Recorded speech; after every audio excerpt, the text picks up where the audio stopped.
Why the fuck do I have this on? I don't know, dude. Oh, sorry, I just swore. Should we restart? Oh, who gives a fuck? Oh, we don't swear in this show. How dare you? That was the advertising thing. Yeah, that costs money per video. I'm gonna make something like a general ad to get views.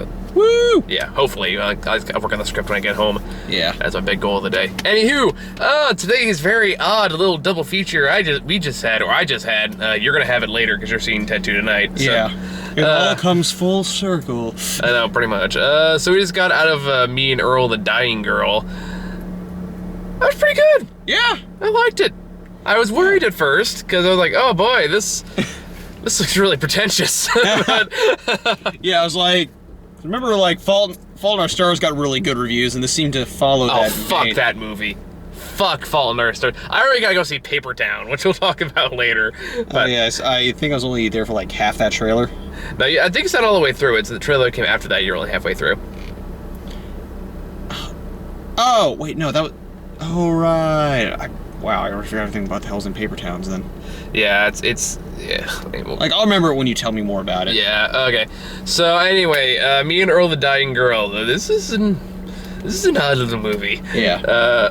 Basically it starts off like a Wes Anderson movie. It does. I kind of thought that, then you said it's like, yep. Like, this is Wes Anderson if they could get Wes Anderson to direct it. That's Yeah. kind of the vibe I got from it. Because it has the same quirky style, except I felt like at first it was trying so fucking hard to be quirky. I was afraid that was going to be really fucking distracting. Yeah. It got better when characters started talking to each other. Yeah. And you didn't just have the pretentious, self-loathing douchebag high schooler talking to himself. Yeah. So I was like, okay, good. That alleviated my immediate fears, because all the actors and characters have very good chemistry with each other. So. Yeah. So the story of this movie is your main character, named... What was this character's name? Oh, I forgot. Greg. Greg. So his name is Me, and then his friend Earl, and then there is the other one who's the dying girl. Rachel. I know. I'm making a joke. Thank you. You get it because it's like the name. It's like the title of the movie. Me and Earl the dying. Okay. Yeah. Just making sure in case you forgot. Anyway, so he's this douchebag, whiny little high schooler who likes to think he's impressive and cool because he doesn't fit in. He doesn't see himself as very impressive. He's very, remember. Well, he's one of those kids who's like, I don't want to belong in your social circles. I'm better off on my own. Kind of angsty teenagers. Well, even then it was less angst. It was more like self-preservation. True. Like he talked about, it's like, I just don't want anything to happen, so I'm just gonna glide on by with everything. Fair enough. Okay, fair enough. Maybe I'm being a little harsh. But anywho, that all changes one day when his mom, who, I forget who plays her, but I know I like that actress, and his dad, played by Ron Swanson. I don't know why I keep forgetting his name. I forget the actor's name. I just know he's that guy from, was it 30 Rock? No, Parks and Recreation. Yeah. You know, or also known as Axe Cop. Axe Cop 2. And I love the dad. The dad's great. Yeah. They're kind of one of those. Nick Offerman. Nick Offerman, plays the dad, and he's great. Yeah. If only because he's this cultured. He's like kind of the opposite of Ron Swanson. Yeah. Because he likes cultured food and indie films. Yeah. Indie films and foreign films, and he likes weird experimental food like pig's feet and some weird squid-type fish. Oh, cuttlefish. Oh, cuttlefish. That was it, cuttlefish. And he makes his son and his friend Earl, who doesn't call a friend, he's just like they call him his coworker because they make stupid films together. I just want to see like the entire movie could have been a montage of those ridiculous movies, and it still would have been worth watching. Yeah. Because basically they pick a dumb name, start filming it, and come up with a dumber name to match it. Yeah. Like, what was the one the audience was really laughing at? Was it 2:48 p.m. Cowboy? Oh, yeah, Now, what was that a riff of? I forget. Midnight Cowboy. Okay, that was it. Yeah. Like, there was that one. There's a Sockwork Orange. Yeah. I don't know why that was just funny, just seeing the sock puppets with the glass of milk. Yeah. I don't know why that one was just so damn funny. I think there was also, like, Nostril Cop 2, I think I saw in there. Or maybe it was Nostril Inspector. It was Nostril something. Yeah. But there was a bunch of kind of blink and you'll miss them kind of jokes in there. Like, I can't remember them all, but I just remember when I saw them all, I was laughing my head off. Oh, the Seven Seals. Oh, Seven Seals? Making fun of the infamous, like, black and white death chest mask. So oh, God, what were some of the other ones? There was also... Oh, yeah, there was a... Box of Tulips Wow. Yeah. No, Box of Lips Wow, that's what it's called. Yeah. Based on, making fun of Apocalypse Now. Yeah. So it was Box of Lips because there's a box of, like, fake tulips. Somewhere was it Earl's brother? Hey, let's show me! But seriously, can you make me a tulip? Yeah, because you're making, like, old origami tulips. And he's like this, like, gangster guy with a mean-looking pit bull. Oh, that was funny. But yeah, this is, like, very quirky sense of humor. Hey, anyhow, I forgot to get the point of the story. But one day, his mother and, his father decided, like, okay, there's this girl named Rachel. She just got diagnosed with leukemia. You need to go be friends with her. So he kind of begrudgingly does it, but then they actually end up becoming friends. And then you go through that roller coaster of an emotional ride, and it ends pretty much the way you expect it to. But, yeah. Without giving it away. Yeah. Because I think it's one of those things, like, they tell you right at the beginning of the movie. Yeah. But they also kind of double back on that. They do. They kind of go back and forth. That kind of irked me a bit. Yeah, it was a little bit of shameless manipulation. Yeah, I was just like, you're gonna give me that she lives on in our hearts BS, aren't you? And, yep.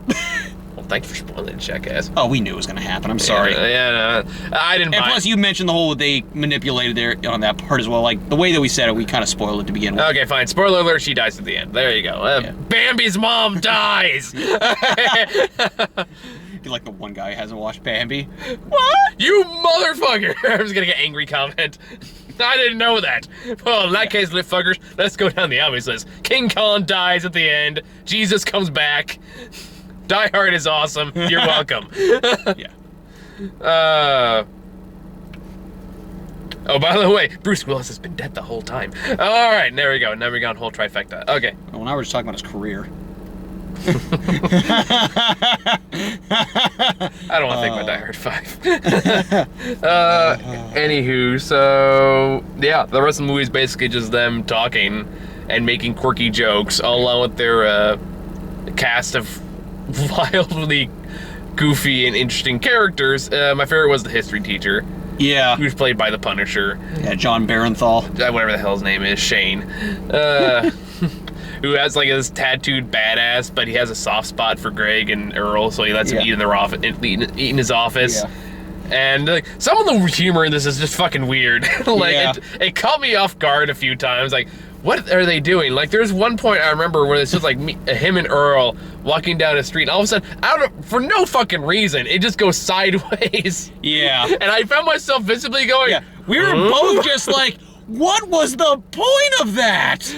To be quirky. Like, that's why I was kind of scared at first, because I was like, okay, is this movie's gonna try so hard to be quirky that I want to throw up my mouth a little bit? Thankfully, it didn't go too far into that territory. Well, we did, but but like, thankfully, it was actually legitimately funny most of the time. Yeah, or like the part where like Greg and Earl. Drugs. The drugs, yeah. They eat a couple cookies, and they have this soup. They from soup that Vietnamese the history food. teacher has that he won't let him eat directly. But he leaves the room so he doesn't see him eat it. Yeah. So later on in the next classroom, Greg is sitting there, and all of a sudden the room slows down. It starts swimming a bit, like moving. And then all of a sudden, like this guy in a panda costume just kind of whirls into view, and then a guy in a pig costume just kind of starts going from the back. It's kind of like horror movie shit. Yeah, and then it's followed by... And then his phone goes off, and then pops up like his Princess Leia hologram going, "That soup had drugs."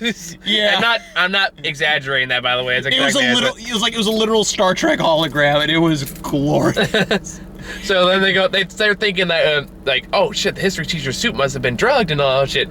So they say really loudly, we're the angry emo kid who has like the evil, suspicious goggles. The steampunk gobbles. Yeah. Gobbles? Yeah, the Goggles? steampunk gobbles. Yeah. I hate my life. Yeah. Gobbles! We loved you, Gobbles. Okay. Anywho, what were you gonna say?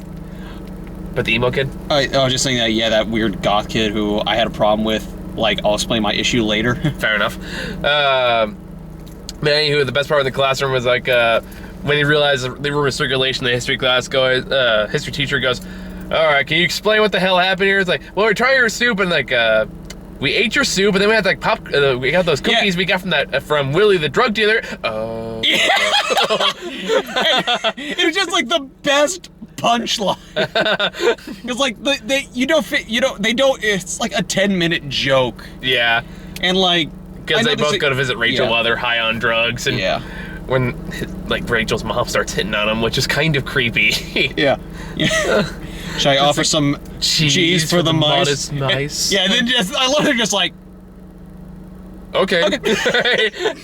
It's awkward humor. Like, this is quirky, awkward humor. It's one of those kind of teenage movies. Yeah. Like, kind of like a Perks of Being a Wallflower or any of those kind of movies. And thankfully, the humor for the most part works. It does. Like, it takes a while to warm up to it, but for the most part, it works. And that's because the performances are good and the characters are likable. Yeah. If you had bad actors for this movie, it would have fucking bombed. Yeah. But you admit, on that topic, for the main guy, I thought like his acting wasn't necessarily the best per se, but he still, I think he nailed it when it counted. Yeah. Like he just, as I said, he was just, I think, what's that, the phrase, the awkward time, trying to be awkward? Mm-hmm. Like, I kind of got, like, there were times where it felt more like he was just,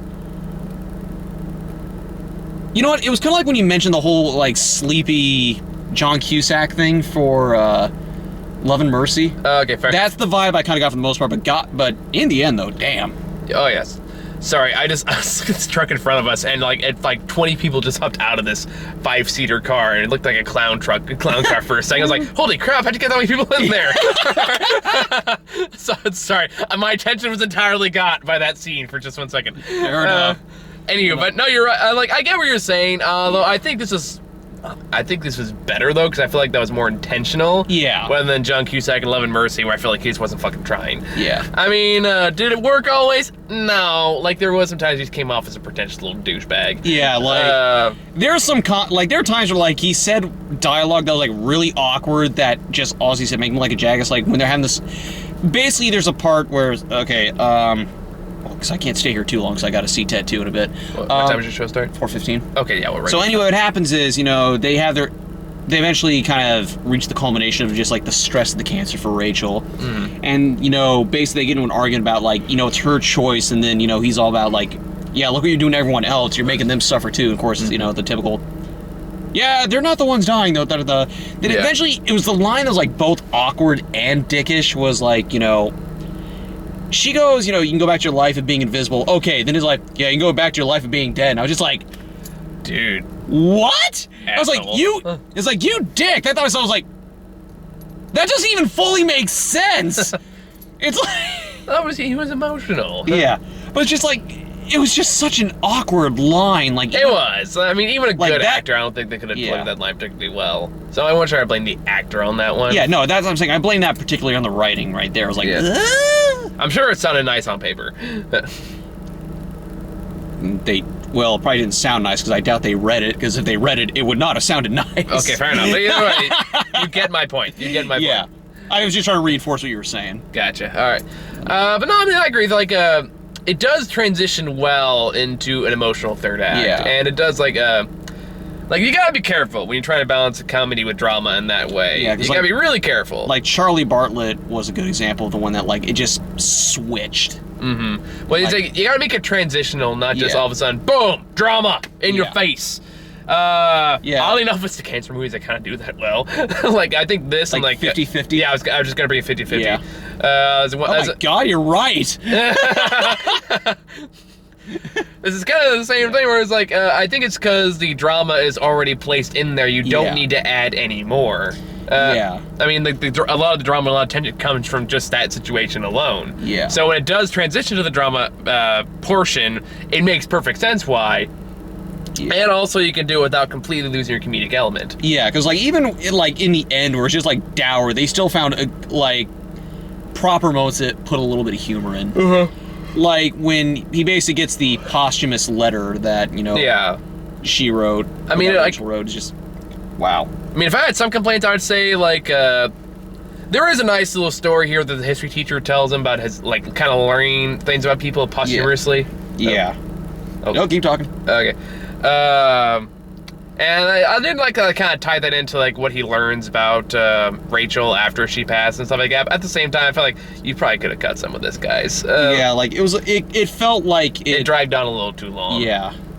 But yeah, otherwise, like I was surprised by how seamless the transition from comedy to drama it Yeah. was, and in my opinion, like that's always my theory about comedy, which is comedy by its very nature is very disarming. Yeah. So when you want to transition to more serious stuff, you can, because at that point your audience is more open to accept that emotional take, and it's going to leave more of an impact. Yeah.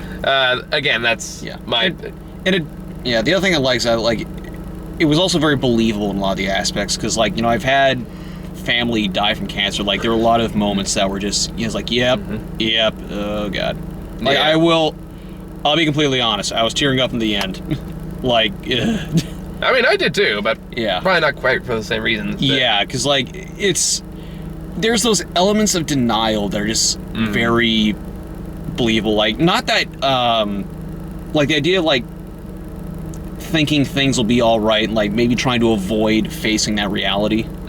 Like, he kind of does. Like, it was a mix of anger. Like, I obviously think I didn't deal with that part, but you know, and the idea of, like, I think he, as he even says, like, you know, she turns out okay, and then later when it does, it's like, you know I said it, and I'm sorry, but I really believe that, you know, things will get better. It's very, very on point. Yeah, definitely.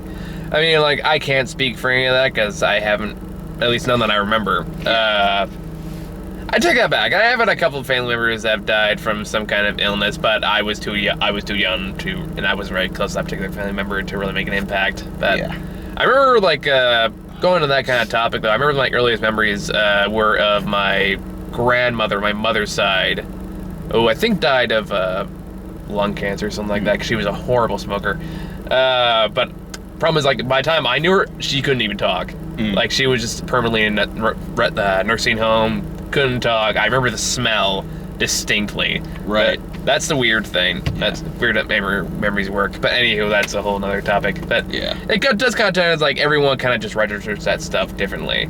Yeah. So, I mean, like I said, it's a complicated topic. It is. And, like, I appreciate that, you know, well, for the most part, they handle it pretty well. They do. And they handle these characters respectively. And like I said, you do root for them at the end, even though, like, again, the main character can be a bit of a douche every once in a while. Yeah, he does get fairly frustrating at times. Yeah. Like, some of them understandable, some of them not so much.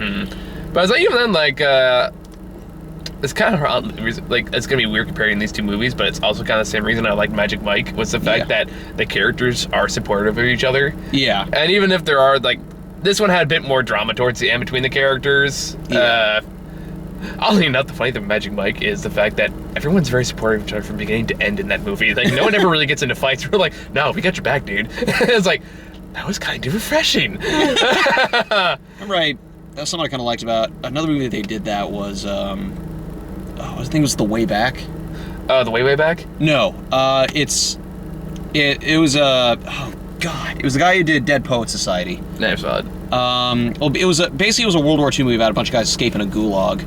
Okay. And the director's like, yeah, you know, basically, you know, I want to have these, you know, these characters help each other. I was like, 'cause, you know, I know it's, you know, I knew it was cliche, but I wanted to embrace it, you know, just try, because it's different from, like, ironically enough, having, like, a lot of this bickering. So it's just nice to have people just, like, backing each other up, like, the entire time.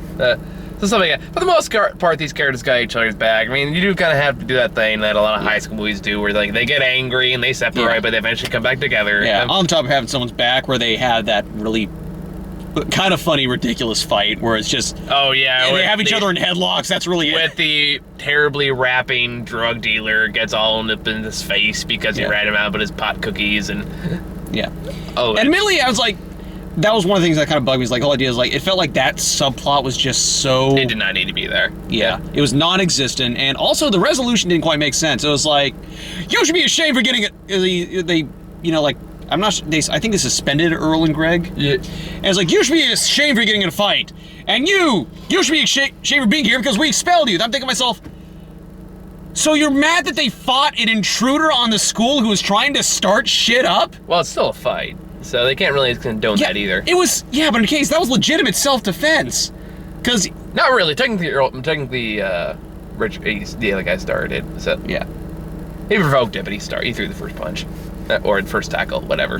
But, well, the fact that he was actively, you know, threatened. It's a pretty minor clip. No, let me put it this way. There's a lot of legal matters I can that it would take too long to explain about some of this stuff here, but Fair enough. I can assure you he had every legal right to defend himself like that, because Fair enough. Because technically what the kid did initially would be considered assault, in which case, yes, you have the legitimate legal means to defend yourself. Fair enough. Yeah. We got 15 minutes left. You Yeah. want to talk about the emo kid? No. Okay, I thought... He just there to, like, start stuff up, yeah. and then he just disappears. Yeah, pretty much. And I was really annoyed by that. Well, he's got a cool little steampunk emo goggles. So Yeah. that was like his trademark. Every time like he's suspicious Yeah. of something, like goggles on, activate. But yeah. And also, great job from Olivia Cook, who plays Rachel, and Molly Shannon, who plays her mom. Oh, they did both fantastic jobs. Like, funny thing is, I was trying to remember where the heck I saw Molly Shannon from, and now I remember. who? Remember? Well, specifically, the last thing I remember we saw her in was Scary Movie 5. She was like the dancer that What's-Her-Face was, like, that was, the one that was too old to be there, so they were trying to replace. She was only there for like 5 seconds. Grant, that was so long ago, I completely blocked it from my memory. I don't remember fucking Congratulations! shit. I just brought back trauma! I don't remember it at all. I'm not gonna lie. None. I got no recollection of that. You're a good man. No, you're a fortunate man. That's because I've seen so much bad shit, you just got sometimes got to go on the afterburner. Yeah. And based on things you told me, that probably wasn't necessarily the worst thing you've seen either. It's just... Oh, God, no. Comparison. But, yeah, like, she was simultaneously, a little, she was awkwardly creepy in that kind of, like, perverted sense, but at the same time, it's like, it was never to the point where, like, I was, like, uncomfortable, like, it was funny when she did it, just, yeah. As we said, this whole movie's awkward humor. Yeah, so as long as if you like that, you'll like this movie. You don't, it's gonna bug you. And then... We're kind of on the clock. Do you want to talk about trailers? Yeah, let's do that. Alright, good. So yeah, go see this movie. So we got Masterminds, which is Zach Galifianakis. Basically what looks like a Raising Arizona prequel. Yeah, it was like, Zach Galifianakis, Kristen Wiig, Owen Wilson. Yeah, welcome back, Owen Wilson. And Jason Sudeikis? I have no idea. The guy from We're the Millers. Yeah, it was Jason Sudeikis. We never saw We're the Millers, thank God. What the hell? Ted 2's in 3D? I'm not even gonna ask. Sorry, but yeah, that movie looked pretty damn stupid. It was just, it had a couple moments where, like, they kind of bucked a couple of the trends, like when they're trying to ram the gate. But ironically, when you could tell it was that kind of movie where they were going to try to, yeah, you knew that was gonna happen. Yeah, it was gonna be predictable by trying to be unpredictable in addressing certain things. It's just, it looks like a dumb comedy. Like, all I could think of was, like, I swear Nicolas Cage and John Goodman should be in this movie. That's all I could think of until I was watching. Like, this looks like fucking Raising Arizona. Yeah. Except that movie was better, I'm sure. Then we got Ricky and the Flash. I'm curious about that one. I'm usually down with Meryl Streep, but I don't know. Her track record recently has not been my personal fave. Yeah, well, even then, they got some good people on board. I mean, I can't remember the director, but I mean, Diablo Cody, a little bit hit and miss it too, but this feels more like... I think she only had one bad movie. What, Meryl Streep? No, Diablo Cody, the writer. I don't know. She did Juno, Young Adult. Did she do Up in the Air too, or? I don't think so, though. No, the same director did Juno and Up in the Air, not writer. Oh, that was another vibe I got from this movie, actually. But yeah, I know what you're talking about. That was Jason Reitman. Okay, yeah. No, I don't think it was Jason Reitman. Maybe it was. I don't know. Maybe I just... Wrap it up, Grant. Yeah. Okay. Looks interesting. Cautiously optimistic. I don't know. We'll see how it goes. Yeah, we'll see next one. Then we got Amy, which I got this trailer for, Magic Mike. So, yeah, that was the first time I saw it. What do you think? I was not an Amy Winehouse fan, but I am actually quite curious about this one. It's getting pretty good reviews. Yeah, I think last I saw it had 100. And then it's 98 last I checked. Okay. So I got down a couple of pegs. I mean, I'm not a big I'm very rarely in a documentary mood. Because I'm curious about her just because, she had like that, such a... Basically, she was kind of like a supernova in terms of like how she kind of like appeared and blew out. Yeah, I mean, I think apparently she's what Sarah called part of the 27 Club. Yeah, that sounds about right. One of the young artists who blew up and then died when she was 27. Yeah. So, pleasant thought. But I don't know. I'm still a little annoyed by the use of the term groundbreaking to describe the movie. Yeah. I think it's like you're not breaking any new ground here. Millions of other documentaries did this exact same thing. So it's a nitpick. It's a nitpick, but it fucking bugs me. Yeah.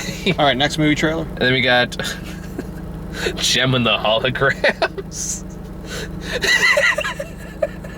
I know nothing about the cartoon except they're supposed to be a rock group, not a poppy. No. BS thing. They're comic. The original cartoon has like fucking superpowers and villains and shit. Yeah, I know. I was like, I remember, wasn't this supposed to be like Josie and the Pussycats in the 80s? Basically. In that, yeah, it was just like, and this just looked like teeny bopper BS. Yeah. It's kind of fantastic how just it has as much in common with the source material as League of Extraordinary Gentlemen has in common with the source material. Or even more so, Lawnmower Man. I'm not so Lawnmower Man. Just look up Stephen King's and then the movie version. Okay. And it's like, how did you even attempt to attach Stephen King's name to this? I mean, this is like if you tried to make Scooby-Doo into a sequel to Molly and Me. Marley and Me. Oh, wow. But it fucking works, right? Yeah. That's just how incredibly different this is. And then we got the one for The Intern, which again is an art trailer I got from Magic Mike. Intern, what was that? That was one with Robert De Niro and Anne Hathaway. I think it's cute. I wouldn't say it looks good. I wouldn't say it looks great, but it looks decent enough. Yeah, like, it looks cute. I'm not looking at anything spectacular, but it could be fun. Yeah. I mean, you got two good actors there. Well, in all fairness, Robert De Niro. Yeah. He has not had the best track record lately either. True, but it's still Robert De Niro. Yeah. He still gets a pass. And then we got Paper Town. This is the one by I remember nothing about the trailer. This is the one where it has the guy who does nothing. He's just a teenager trying to get by. Then this crazy girl gets in his window and gives us this pretentious life lesson. Because you know everything and make all the best decisions when you're 17. Yeah. Speaking of Fault in Our Stars, because that's right. That was the one that was done by the same author. Yeah. So I'm like, oh boy. Okay. I'm curious, but we'll see. About that time. Yeah. All right, last one we got was Mrs. America, which I don't really care enough to really talk about. So I missed half the trailers, so. Yeah, okay. So that's all we got for today, guys. Thank you guys for watching. See y'all next week with Terminator Genesis. See you guys later. All right, see you guys.